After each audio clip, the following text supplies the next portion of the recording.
Schön, dass du wieder eingeschaltet hast. Können wir kurz über zwei Dinge reden? Nur 2% von euch haben meinen Kanal abonniert. Und es würde mich freuen, wenn ihr ein Abo dalasst, denn so kann ich einschätzen, was euch an Content gefällt und was nicht.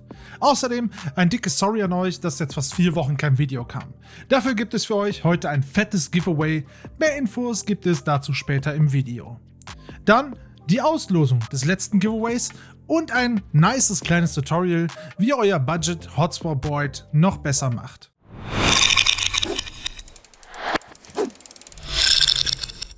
Das Video wurde netterweise von Shakun unterstützt, die mir die ganzen Produkte fürs Video zugeschickt haben.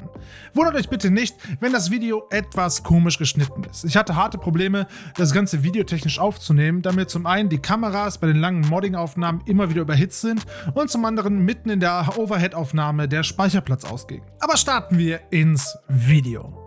Da es sich bei der Version der Shakun SGK 50 S4 um ein Barebone handelt, sparen wir uns einen großen Teil der Demontage. Falls ihr kein Barebone habt, müsst ihr einmal die Keycaps und Switches entfernen, damit wir alle am selben Startpunkt sind. Vorweg, ich habe euch natürlich alle Materialien unten in der Infobox verlinkt. Als allerersten Schritt müssen wir die Plate samt des PCBs aus dem Case nehmen. Hier gibt es je nach Keyboard unterschiedliche Bauweisen. Bei der SGK 50 S4 sind es ein paar Schrauben, die gut sichtbar in der Aluplate stecken. Wenn wir diese entfernt haben, wird das PCB samt Plate einfach aus dem Case gehoben. Darunter kommt dann auch schon der vorverbaute Schaumstoff im Case zum Vorschein. Diesen nehmen wir fürs erste raus. Als ersten Mod möchte ich euch den Foam-Mod zeigen. Dieser ist dafür da, den Case-Halt zu minimieren, sodass wir mehr von den Switches hören statt dem Case. Dazu nehmen wir ein Stück Schaumstoff. Ich habe hier aus einem Paket, das mir zugeschickt wurde, einfach ein Stück Schaumstoff genommen. Achtet hier aber auf die Dicke, sodass ihr das Case noch geschlossen bekommt. Sollte er zu dick sein, drückt ihr das PCB hoch und ihr bekommt unter Umständen Probleme mit dem USB-C-Anschluss, da dieser samt der Plate hochgedrückt wird und dann unter dem Case verschwindet. Ich nehme mir das Case als Referenz und male in guter alter Kindergartenmanier mit einem Edding die Umrisse des Cases auf den Schaumstoff. Das Ganze mache ich zweimal, da die Schaumstoffplatten doch etwas dünn sind. Das Ganze wird dann ausgeschnitten und mit etwas Druck ins Case gedrückt, sodass sich die Befestigungslöcher der Plate im Case durch den Schaumstoff bohren. Und damit ist der Foam-Mod auch schon fertig. Als nächstes kümmern wir uns um die Stock Stabilizer. Diese bekommen direkt 2 Modifikationen.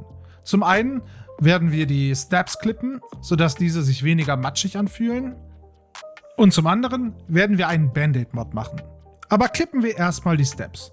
Um die Steps herauszunehmen, drücken wir auf den kleinen Pin auf der Seite des Steps und können so gleichzeitig den Step herausziehen.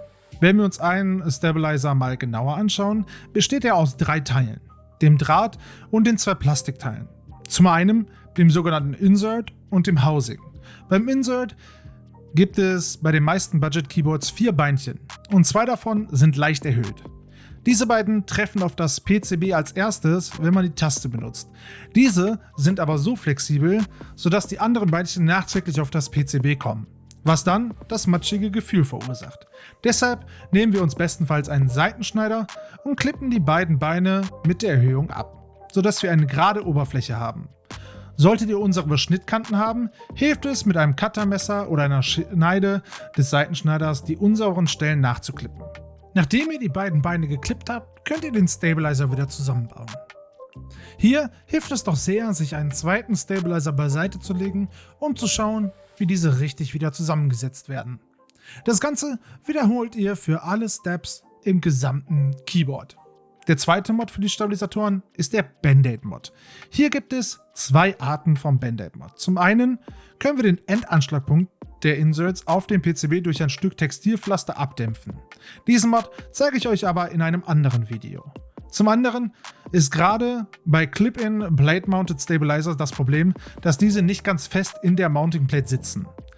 Dieses Problem umgehen wir, indem wir ein Ministück Pflaster aus der Klebeseite schneiden und auf beide Seiten links und rechts des Loches packen.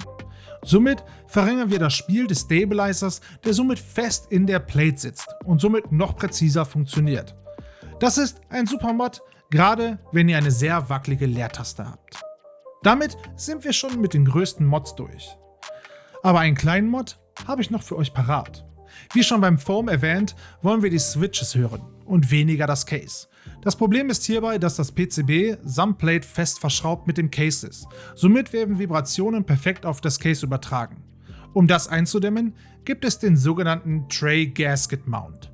Hierzu werden Mini-Silikon- bzw. Gummi-Ohrringe zwischen PCB und Case gepackt. Diese unterbinden in großen Teilen das Übertragen der Vibration auf das Case. Am einfachsten ist es, wenn ihr die Schrauben von unten durch das Plate-PCB-Sandwich steckt und von oben den Ohrring auf die Schraube setzt. Diese halten eigentlich ganz gut, ohne wieder runterzufallen. Sind alle Schrauben mit Ohrringen ausgestattet, wird das Sandwich in das Case verbaut. Hier könnt ihr ein bisschen schauen, wie fest ihr die Schrauben zieht. Je nach Härte der Ohrringe und wie fest ihr die Schrauben zieht, bekommt ihr teilweise einen sehr angenehmen Flex im Board. Das Ganze ist aber durch den USB-C-Anschluss limitiert, da dieser, je mehr Flex ihr habt, weiter nach oben und unter Umständen wieder hinter das Case verschwindet.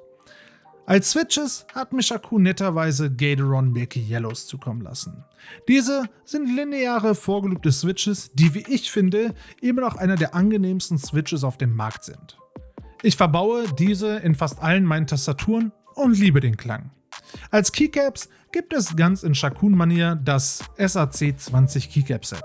Das sind Double-Shot PBT Keycaps mit allen wichtigen Shortcuts im Cyprint. Natürlich wollt ihr aber nun einen Vergleich haben zwischen Stock und Modded. Ich werfe in diesen Vergleich noch mein 290 € Pre-Built Keyboard von Anvil mit rein. Dazu kommt auch demnächst noch ein detailliertes Review. Das Stock Barebone wurde mit den gleichen Keycaps in anderer Farbe und ungelobten Kyle Red Switches, die wohl die weit verbreitetsten Switches sind, ausgestattet.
Ich finde den Soundvergleich unter den beiden Barebones super insane.